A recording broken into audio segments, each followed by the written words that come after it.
Social media వేదికగా రెచ్చిపోతున్నారు కొందరు పోకిరిగాళ్లు. అమ్మాయిల్ని టార్గెట్ చేస్తూ పరువు తీస్తున్నారు. ఇలా దాదాపు 100 మంది అమ్మాయిల్ని ట్రాప్ చేశాడు కేటుగాడు. హైదరాబాద్కు చెందిన బీటెక్ స్టూడెంట్ అబ్దుల్ మాజిద్ 6 అమ్మాయిల ప్రొఫైల్స్తో ఫేస్బుక్లో ఫేక్ అకౌంట్లు తెరిచాడు. వాటి ద్వారా 10th క్లాస్, ఇంటర్, డిగ్రీ చదివే అమ్మాయిలకు ఫ్రెండ్ రిక్వెస్టులు పంపేవాడు. అమ్మాయిలాగే ఫేక్ అకౌంట్స్తో వారితో నిత్యం చాటింగ్ చేసేవాడు. అలా పరిచయం పెంచుకుని పర్సనల్ విషయాల్ని బయటకు లాగేవాడు. అది ఎంతవరకు వెళ్ళిందంటే వారికి సంబంధించిన న్యూడ్ ఫోటోల్ని కూడా అబ్దుల్ క్రియేట్ చేసిన ఫేక్ అకౌంట్లకు పంపారు.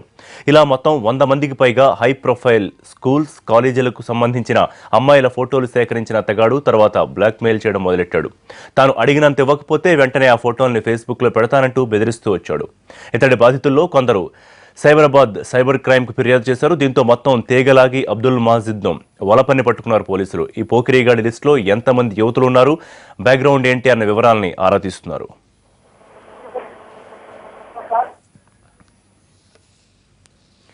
ఫేస్బుక్ ఫేక్ గాడి బారిన పడ్డ అమ్మాయిలంతా కార్పొరేట్ స్కూళ్లు, కాలేజీల్లో చదువుతున్నవారే. దీనికి సంబంధించి పూర్తి డీటెయిల్స్ మా crime news bureau chief Ramesh Vaitla అందిస్తారు. రమేష్, ఈ ఫేస్బుక్ ఫేక్ గాడి వ్యవహారం ఎలా బయటకు వచ్చింది, పోలీసులు ఏమంటున్నారు దీనికి సంబంధించి?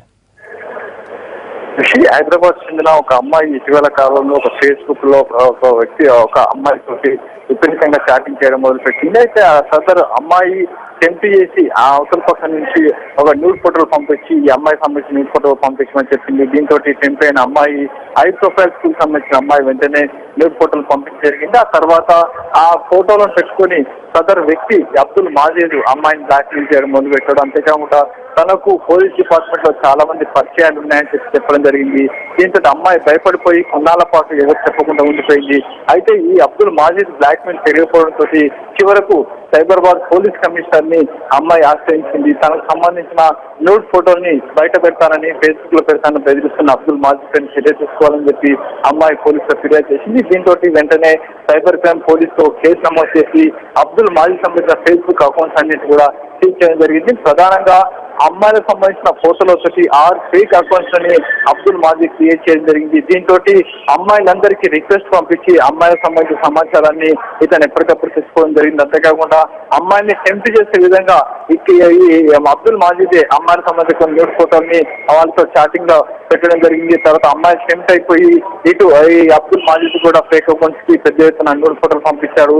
అయితే ఈ న్యూడ్ ఫోటోలు అన్నిటి దగ్గర పెట్టుకున్న అబ్దుల్ మాజిద్ ఈ అమ్మాయిలు హై ప్రొఫైల్ సంబంధించిన అమ్మాయిలందరినీ బెదిరిస్తూ పెద్ద మొత్తం డబ్బులు డిమాండ్ చేస్తారు. చాలా మంది అమ్మాయిల దగ్గర డబ్బులు కూడా లాగినట్టుగా ప్రస్తుతం సమాచారం ఉంది. మొత్తం 200 మంది అమ్మాయిల్ని ఈ అబ్దుల్ మాజిద్ ట్రాక్ చేశాడు. దీనికి సంబంధించి ఒక 100 మంది అమ్మాయిలకు సంబంధించిన న్యూడ్ ఫోటోలు సంబంధించి అబ్దుల్ మాజిద్ దగ్గర ఉన్నాయి. వీటికి సంబంధించిన అన్ని డేటాని ఇప్పటికీ సైబర్ క్రైమ్ పోలీసులు పూర్తిగా సీజ్ చేయడం జరిగింది. దీనికి సంబంధించి ఇంకా ఇన్వెస్టిగేషన్ కొనసాగుతుంది. అయితే అబ్దుల్ మాజిద్ ఒక బీటెక్ స్టూడెంట్, డిస్కంటిన్యూ చేసిన బీటెక్ స్టూడెంట్ అని చెప్పి అధికారులు చెప్తున్నారు. ఇతనికి సంబంధించి ఇతని వల్ల ఎంతమంది ఉన్నారు, ఎవరెవరు ఉన్నారు అనే విషయాన్ని తెలుసుకున్న ప్రయత్నంలో అటు సైబర్ క్రైమ్ పోలీసులు ఉన్నారు. Right Ramesh, thank you.